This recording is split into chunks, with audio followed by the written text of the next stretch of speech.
अस्सलाम वालेकुम स्टूडेंट्स, मेरा नाम है मोहम्मद अकमल और मैं हूं आपका फिज़िक्स टीचर।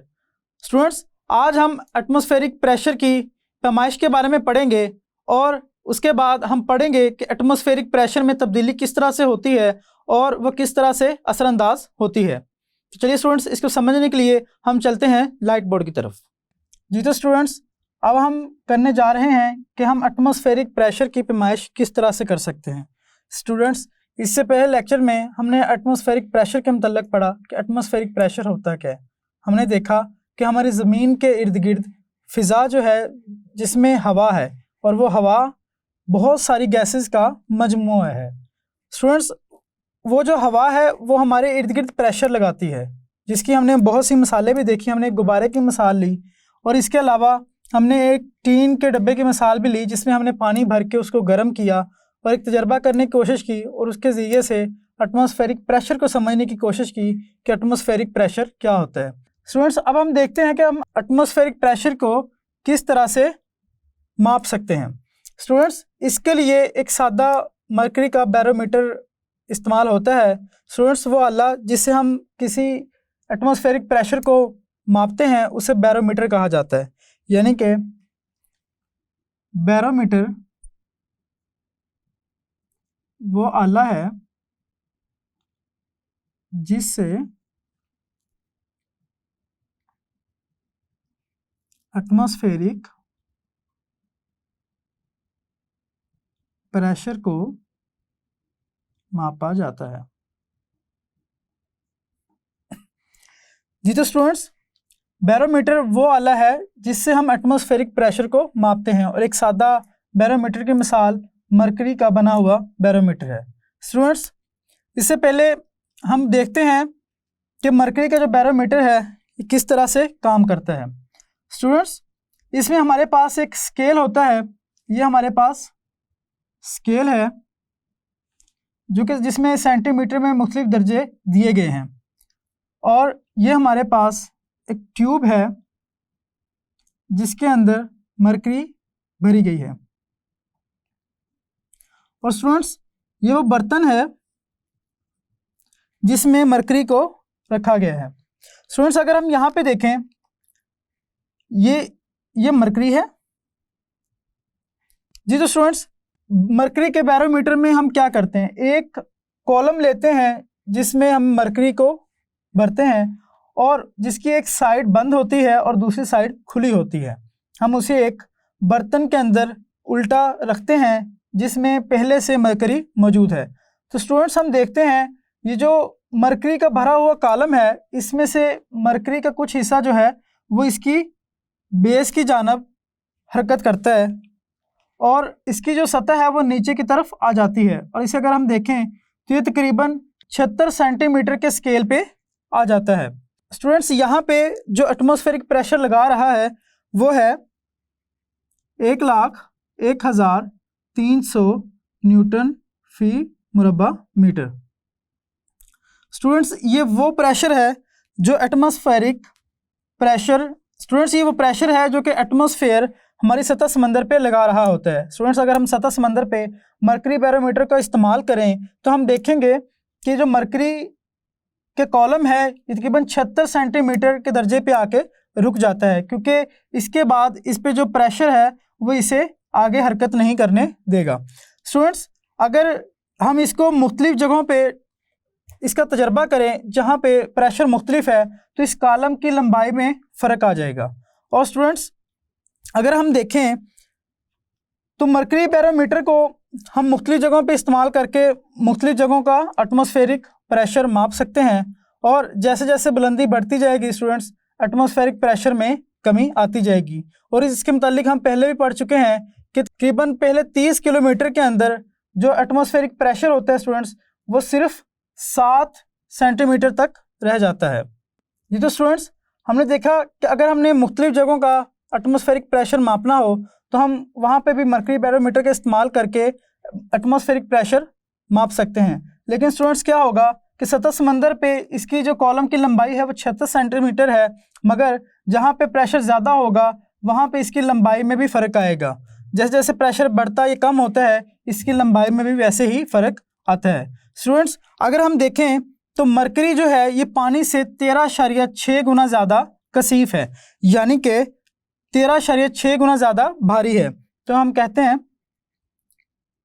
मरकरी पानी से 13.6 गुना ज़्यादा कसीफ है। स्टूडेंट्स, मरकरी चूंकि भारी है इस वजह से इस पे प्रेशर मुख्तलिफ होगा। पानी मरकरी की निस्बत हल्का है तो इस पे जो प्रेशर होगा एटमॉस्फेयर का वो मुख्तलिफ होगा। यानी कि अगर हम एक 76 सेंटीमीटर के लेवल पे एटमॉस्फेरिक प्रेशर को देख रहे हैं तो जब हम पानी का कॉलम इस्तेमाल करेंगे तब ये मुख्तलिफ होगा। स्टूडेंट्स, वो किस तरह से होगा हम देखते हैं। अगर हम इस 76 सेंटीमीटर को मीटर में करें तो ये हमारे पास आ जाएगा 0.76 मीटर।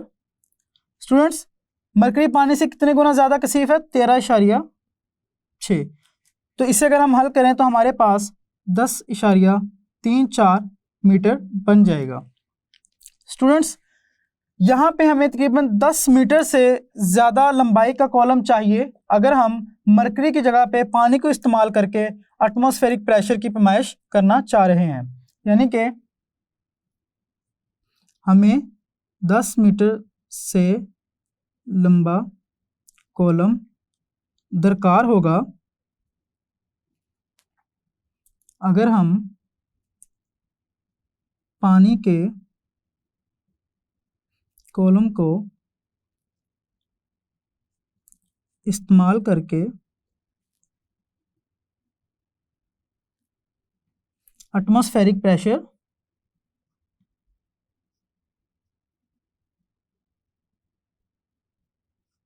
मापना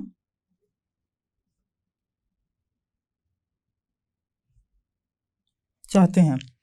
जी तो स्टूडेंट्स, हमने देखा कि हम एटमॉस्फेरिक प्रेशर की पैमाइश कैसे कर सकते हैं। उसमें हमने देखा कि हम मरकरी का बैरोमीटर इस्तेमाल कर सकते हैं। बैरोमीटर वो आला है जिससे हम एटमॉस्फेरिक प्रेशर को मापते हैं, या हम कहते हैं जिससे हम प्रेशर को मापते हैं। स्टूडेंट्स, हमने देखा कि सतह समंदर पे जो एटमॉस्फेयर है हमारा वो तकरीबन 1,01,300 न्यूटन फी मुरब्बा मीटर प्रेशर लगा रहा है। यानी कि इसे अगर हम देखें, हमने देखा था कि प्रेशर का यूनिट पास्कल भी होता है, तो हम कह सकते हैं कि न्यूटन पर मीटर स्क्वायर को हम पास्कल भी लिख सकते हैं। जी तो स्टूडेंट्स, अब हम करने जा रहे हैं कि एटमॉस्फेरिक प्रेशर में तब्दीली से क्या क्या नताइज होते हैं। स्टूडेंट्स, पहले हमने जिस तरह से एटमॉस्फेरिक प्रेशर की पैमाइश की और हमने देखा कि किस तरह से हम मरकरी बैरोमीटर के ज़रिए से उसकी पैमाइश कर सकते हैं। अब हम देखेंगे कि एटमॉस्फेरिक प्रेशर में तब्दीली किस तरह से होती है। स्टूडेंट्स, जैसे जैसे हम ज़मीन से ऊपर बुलंदी की तरफ जाते जाएंगे एटमॉस्फेरिक प्रेशर में कमी आती जाएगी। यहाँ तक कि स्टूडेंट्स, अगर हम 30 किलोमीटर की बुलंदी तक पहुँच जाएं, ज़मीन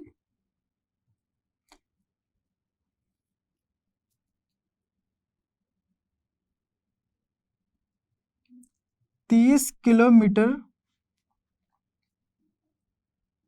की बुलंदी पर स्टूडेंट्स जो एटमॉस्फेरिक प्रेशर होगा, अगर हम वहाँ पे मरकरी बैरोमीटर का इस्तेमाल करें तो इसके कॉलम में जो हमारे पास इसकी लंबाई आएगी वो आएगी 7 mm।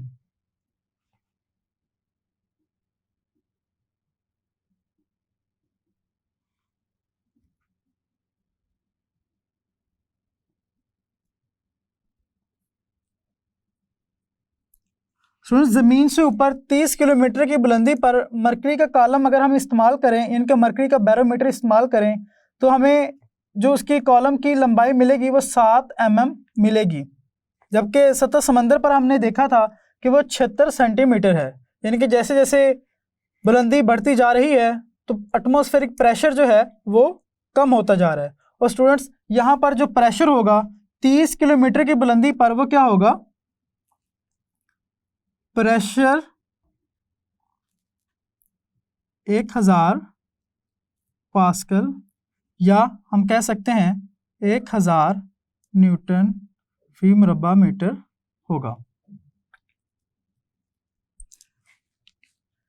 जी तो स्टूडेंट्स, यहाँ पे हमने वाज़ेह तरीके से देखा कि एटमॉस्फेरिक प्रेशर में कितनी तब्दीली आ रही है। हमने देखा कि सतह समंदर पर जहाँ पे 1,01,300 पास्कल प्रेशर है, दूसरी तरफ 30 किलोमीटर की बुलंदी पे सतह समंदर से 30 किलोमीटर की बुलंदी पे वही प्रेशर सिर्फ 1,000 पास्कल रह जाता है। तो इससे पता चलता है कि जैसे जैसे बुलंदी की तरफ जाएंगे वैसे वैसे प्रेशर में कमी आती जाएगी। स्टूडेंट्स, ऐसा क्यों होता है? हम हमारे पहले लेक्चर्स में पढ़ चुके हैं। ऐसा डेंसिटी की वजह से होता है, क्योंकि जैसे जैसे हम बुलंदी पे जाएंगे हवा की डेंसिटी कम होती जाएगी और उसी हिसाब से प्रेशर भी कम होता जाएगा। स्टूडेंट्स, क्योंकि बुलंदी पे गैसेस कम होती जाती हैं और जहाँ पे जाके हवा ख़त्म हो जाएगी वहाँ पे प्रेशर क्या हो जाएगा? 0। अगर स्टूडेंट्स हम कहेंगे जिस जगह पर हवा नहीं होगी वहां पर प्रेशर क्या होगा स्टूडेंट्स? 0 हो जाएगा।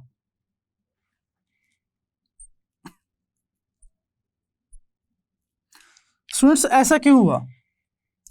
जब हवा ही नहीं होगी वहां पे गैसेस भी नहीं होंगी और वही गैसेस तो प्रेशर लगाती हैं। ये हमने जब हम मादा की मुख्तलिफ हालतें पढ़ रहे थे, जब हमने गैसेस पढ़ा तो हमने देखा था वो जिस बर्तन में होती है उसके अतराफ पे उसकी दीवारों पे फोर्स लगाती है। स्टूडेंट्स, जब गैस नहीं होगी तो वो कहीं पे भी कोई फोर्स नहीं लगेगी, तो लिहाजा हम कहेंगे कि वहाँ पे कोई प्रेशर नहीं है।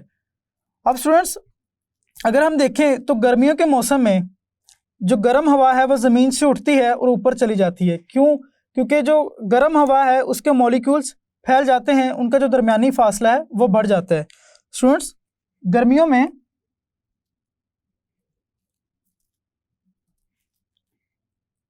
गर्म हवा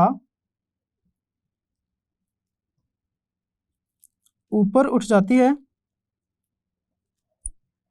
जिसकी वजह से क्या होगा?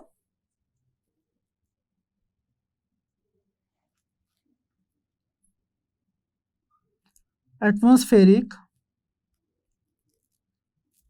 प्रेशर क्या हो जाएगा स्टूडेंट्स? कम हो जाएगा। स्टूडेंट्स, ऐसा क्यों हुआ? देखिए, जब गैसेस के जो मॉलिक्यूल्स हैं अगर वो करीब हैं, अगर हम उनको गर्म करें तो उनके दरमियानी जो फासला है वो क्या हो जाएगा? गर्म होने पर वो बढ़ जाएगा। स्टूडेंट्स, जब उनके दरमियान फासला बढ़ेगा तो हमें मालूम है कि उनकी डेंसिटी बढ़ जाएगी और उसी हिसाब से स्टूडेंट्स वो प्रेशर जो है कम लगाएंगे। हमने देखा था कि प्रेशर होता क्या है, हमने पिछले लेक्चर में देखा था कि प्रेशर हमारे पास होता है force per unit area. Students, जब हमारे पास एरिया ज़्यादा होगा तो वहाँ पे फोर्स कम लग रही है। क्यों? क्योंकि मॉलिक्यूल्स कम हैं, वहाँ पे मॉलिक्यूल्स की कमी की वजह से प्रेशर कम होगा। ये तो स्टूडेंट्स, दूसरी तरफ अगर हम सर्दियों में देखें तो हवा जो है ये ठंडी होकर कसीफ हो जाती है, तो हम कहेंगे सर्दियों में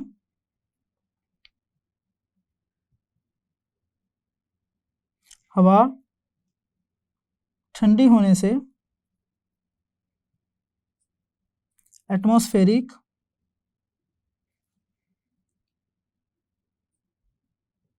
प्रेशर बढ़ जाता है। स्टूडेंट्स, इस केस में क्या होगा? यहाँ पे गर्म होने पर क्या हुआ है? मॉलिक्यूल्स दूर दूर हो गए और एक फिक्स एरिया में, यूनिट एरिया में जो मॉलिक्यूल्स की तादाद है वो कम होगी। जब स्टूडेंट्स मॉलिक्यूल्स की तादाद कम होगी तो फोर्स भी कम लगाएंगे, लिहाजा एटमॉस्फेरिक प्रेशर कम हो जाएगा। दूसरी तरफ स्टूडेंट्स अगर हम देखें, अगर हम इसको उल्ट करके देखें तो सर्दियों में क्या होगा?